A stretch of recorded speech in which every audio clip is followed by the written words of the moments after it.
जुड़ा हुआ है, जो इस वक्त आपकी टेलीविजन स्क्रीन पर। अंतरिक्ष में विस्तार, भारत तैयार। और ये अपने आप में बेहद महत्वपूर्ण दिन आज के लिहाज से भारत की क्षमताओं को प्रदर्शित करने के लिए। और इस विषय पर बात करने के लिए हमारे साथ में बहुत ही खास मेहमान मौजूद हैं। साई जी हैं, जो कि पूर्व निदेशक हैं अंतरिक्ष अनुप्रयोग केंद्र इसरो अहमदाबाद के। सर, बहुत बहुत स्वागत है हमारे साथ जुड़ने के लिए। पहला सवाल तो यही कि आज का दिन भारत के स्पेस सेक्टर के लिहाज से कितनी बड़ी उपलब्धि को हासिल करने के ध्यान के तौर पर तो है ही, लेकिन एक पूरी लंबी दशकों की यात्रा के लिहाज से भी अगर देखा जाए तो आज भारत दुनिया के नजरिए से कहां पर खड़ा हुआ नजर आता है? नीलेश जी। नमस्कार सबको। और आज के दिन को राष्ट्रीय अंतरिक्ष दिवस पर सबको मेरी शुभकामनाएं।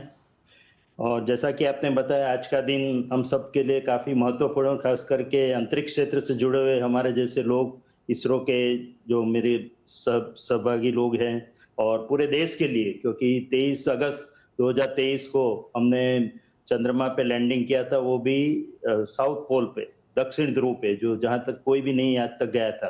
तो इस लिहाज से भी, और ये उपलब्धि जो चंद्र पे लैंडिंग करने की, ये हमारे लिए बहुत ही महत्वपूर्ण थी। और दूसरे ही प्रयास में हमने ये हासिल कर लिया, तो ये बहुत ही बड़ी उपलब्धि थी पूरे देश के लिए, हमारे अंतरिक्ष संगठन के लिए तो थी, बट पूरे देश के लिए भी एक बहुत ही उत्साह का माहौल उसने खड़ा किया।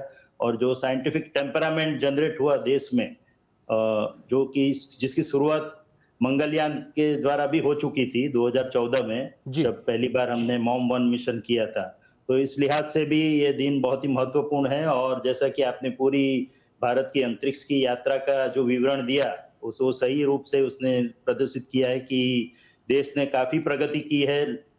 इसरो की स्थापना 15 अगस्त 1969 को हुई थी। उसके बाद पिछले 67 सालों में काफी प्रगति हुई है। और 2020 में 21 में कोविड के बाद आदरणीय प्रधानमंत्री जी श्री नरेंद्र मोदी जी द्वारा जो स्पेस सेक्टर को निजी क्षेत्र के लिए खुला कर दिया गया है, तो उसके कारण भी काफी प्रोत्साहन मिला है। और इसका परिणाम अभी हम देख रहे हैं, जिसका नतीजा हमने देखा अभी 18 जुलाई को 2026 को, जब स्काई रूट ने विक्रम-1, जो अपना पहला रॉकेट, ऑर्बिटल रॉकेट जिसको बोलते हैं, प्रक्षेपित किया।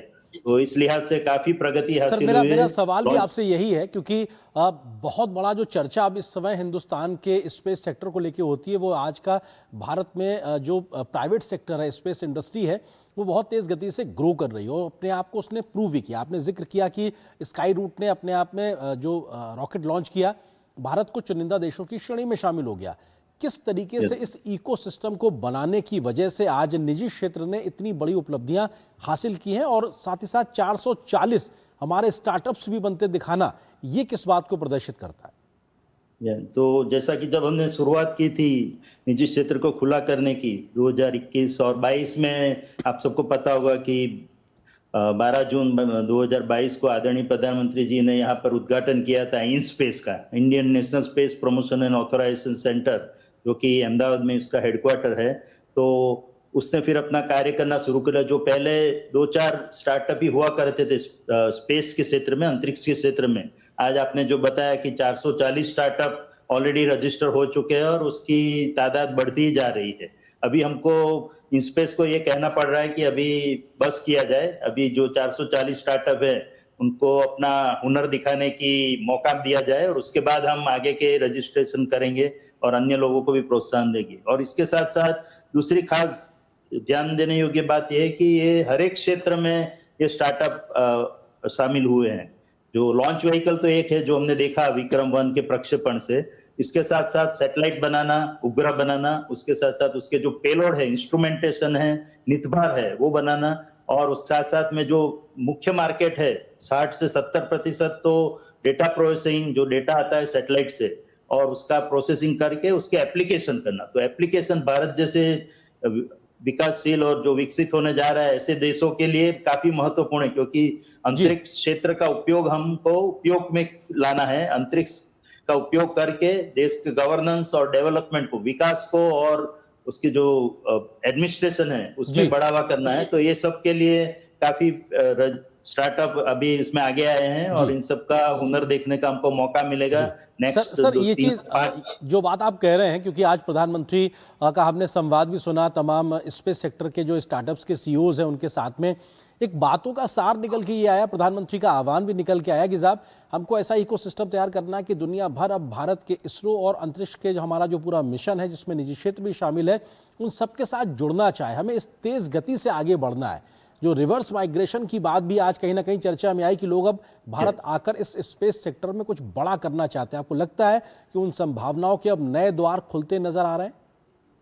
जरूर, आदरणीय प्रधानमंत्री जी ने कह दिया तो ये जरूर होने जा ही रहा है, क्योंकि वो तो स्वप्न दृष्टा है, आगे का देख सकते हैं। उन्होंने जो बताया, एक तो पहली बात जो आपने बताई कि जो अभी हमारा जो शेयर है वर्ल्ड स्पेस मार्केट में वो एक 1.71% है, तो उसको बढ़ा के प्रधानमंत्री जी की आशा है कि 5% किया जाए।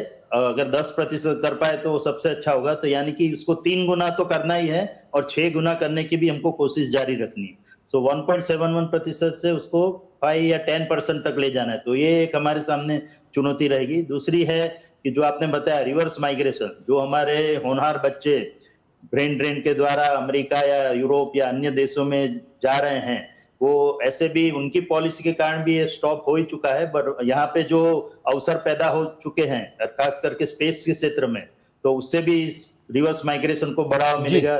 कई हमारे नौजवान जो हैं वो अमेरिका और यूरोप के कंपनियों द्वारा स्थापित उद्योगों के द्वारा यहाँ पे भारत में ही निर्माण कर रहे हैं अलग अलग उपग्रहों का, और जैसे मैंने बताया नितबार का और अन्य एप्लीकेशन का। तो कुल मिला के बहुत ही अच्छा इकोसिस्टम जनरेट हो रहा है जी और इंस्पेस और इसरो के सहियारे प्रयासों के द्वारा इस बात को और भी बढ़ावा मिलेगा। और जो प्रधानमंत्री की इच्छा है कि जल्दी से जल्दी 2030 तक हम 5% से 10% तक जो वर्ल्ड मार्केट का शेयर है वो हासिल कर ले। जी इसके साथ साथ उन्होंने 2-3 और भी बातें आज हमारे आदरणीय सर, थोड़ा पवन समय गोयनका जी समय जो सीमित है, मैं इसके एक चेयरमैन। जवाब आपसे चाहता हूं सर, क्योंकि प्रधानमंत्री का तमाम लोगों से संबोधन करना और इस प्रकार से भारत की ये पूरी यात्रा चल रही है, ये नए बच्चों नए टैलेंट को भी कितना प्रभावित करता है, प्रोत्साहित करता है इस दिशा में तेजी से जुड़ने और आगे काम करने को लेकर? बहुत ही प्रोत्साहित करता है। जैसा कि आपने बताया कि जो उन्होंने मीटिंग की थी वो तो 20 स्टार्टअप के साथ ही की थी, बट हमारे पास तो अभी 440 स्टार्टअप है, तो अन्य लोग भी उससे काफी प्रोत्साहित हुए कि प्रधानमंत्री इतने कम समय में इतने लोगों को मिल रहे हैं और हर एक की बातों में अपना इंटरेस्ट जता रहे हैं। तो उससे ही पता लगता है कि जी भारत सरकार को कितना इंटरेस्ट है स्पेस को बढ़ावा देने में। और जैसा कि मैंने बताया कि हमने उनको भरोसा भी दिलाया है कि हम 2030 तक ये 5 से 10% तक शेयर हासिल कर लेंगे। इसके जी साथ साथ 5 यूनिकॉर्न भी बन जाएंगे हमारे देश में, और साल भर में 50 लॉन्च का जो प्रधानमंत्री जी का सपना है वो भी पूरा कर पाएंगे। तो कुल बिल्कुल मिला के बहुत ही जी बड़े हमारे सपने हैं और वो सपने साकार करने साकार की होते हमारी हुए भी वो कोशिश भी रहेगी जी और सपने साकार होते दिख भी रहे। और अंतरिक्ष की ये उड़ान साकार होती नजर आएगी, इस उम्मीद के साथ बहुत बहुत शुक्रिया सर, हमारे साथ जुड़ने के लिए, इस खबर पर विस्तार से बात करने के लिए शुक्रिया आपका।